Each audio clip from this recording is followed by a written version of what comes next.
So tonight I'm going to be doing a brand new game, never seen before. I've only used Steam a handful of times on my other computer, and I didn't really get very far with it, but this looked really interesting, got amazing reviews, and it was free. Obviously it's called The Monster Inside, and we're going to start first chapter. Brand new to this.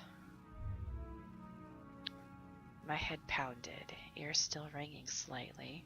Some of the worst nightmares I've had in years left me feeling like I've been punched in the jaw.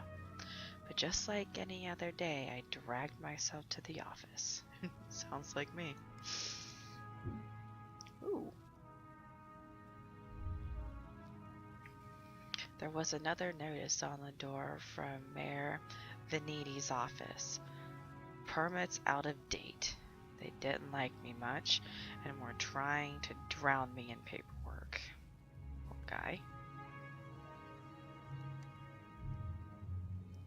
It was a slow month, weeks since I had any real case to work on, so I passed the time pacing the office, smoking and staring at the mirror in the corner, safely covered with an old bed sheet. Oh, it must be his mirror right there. Why is it covered up? I don't dare look at my own reflection. I'm too afraid of what I might see.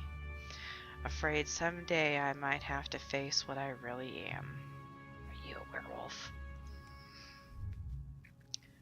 The girl came in so quiet I nearly choked on my cigarette. Girl. Mister, please. You gotta help me, mister. Calm down now. Sit and talk slow. Yeah, what can I help you with? You ever hear knocking first? Okay. Tell her to calm down and talk slowly.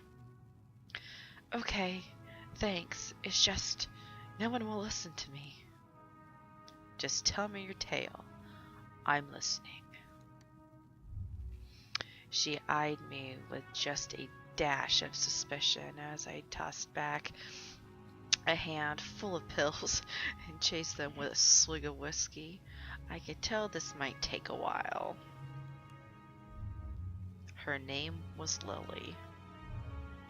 She told me she was his mistress, the man all over the newspapers, the infamous banker, Mr. Reginald Farnsworth.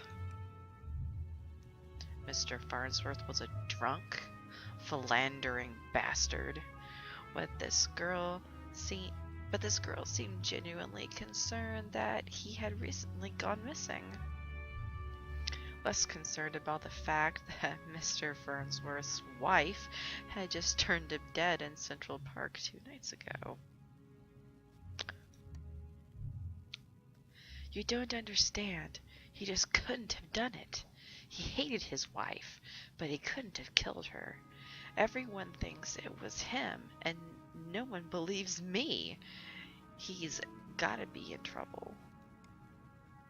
I ain't saying I believe you, but what makes you think he's in danger?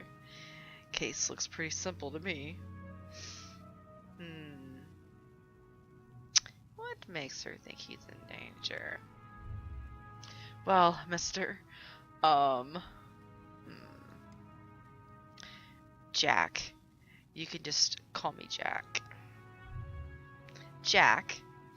Whoever did that to his wife must have been the one who took him. He would have never left without me. He promised me. I'm sure Mr. Farnsworth promises poor girl a lot of things. Please, the cops won't listen to me and they want to bring him in on charges. You gotta prove it wasn't him before they find him. Honestly, I doubt they are in too much of a hurry. Farnsworth had particularly the entire police force in his deep pockets, probably why they hadn't found much yet. If they found him and brought him in, it would be due to public pressure. Sometimes a mob with pitchforks is more dangerous than one man with money. You've got my curiosity, but you might not like what I find. I can help you. We'll get to the bottom of it. Don't you worry now. I see you've got my curiosity. Oh, thank you, Mr.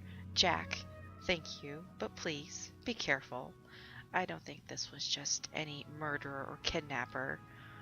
I think it was a beast. Beast. The word struck me funny, like when you jar your elbow on a hard corner.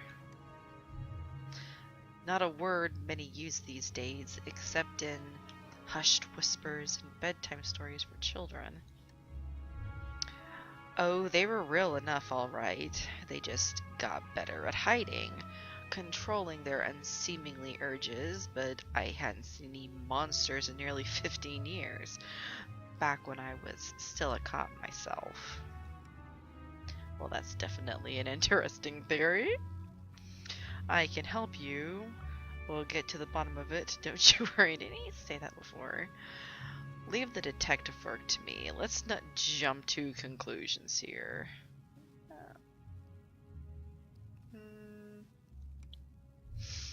I just have a feeling about it. Something tells me you can get to the bottom of it. You're good at this sort of thing. Sure. Can't you see how busy I am with cases? I replied a little too hastily. Sarcasm wasn't my strong suit. I reassured her some more and sent her on her way. I didn't want to scare her, but I warned her before she left to keep her doors locked and call me if she saw anything suspicious. I didn't know if she was in any danger herself, but better safe than sorry. That night, I made my way down to Central Park.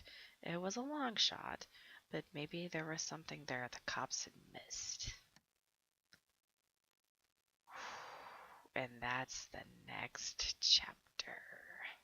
And that's where I'm going to stop recording right now. So if you enjoyed, give me a like and subscribe, and I'm going to start the next video. See you around, guys.